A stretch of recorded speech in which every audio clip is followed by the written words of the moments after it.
Welcome to Learning and Growing Your Brain with Reading. This video we are going to talk about closed syllables.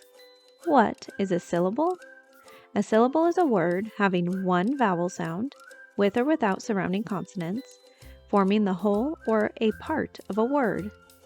Whoa. What? Let's back up.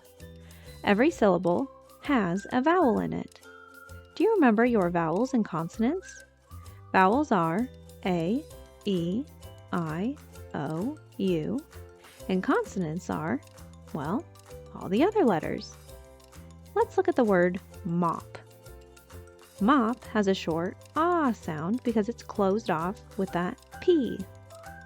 Let's add a silent E to the end, and now it's going to change to mope. And now we can even create a two-syllable word by just adding a D to make moped. The syllable type tells us which vowel sound to use.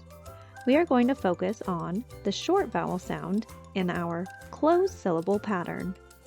You might see your teacher write this symbol above your word, or even on your worksheets.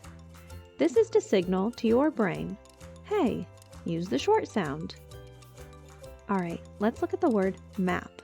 In a syllable, we find the vowel, and then you look at what comes after it. If it is closed off with a consonant, then the syllable has a short vowel sound. It is a closed syllable. Map. Alright, let's get to practicing some closed syllable words.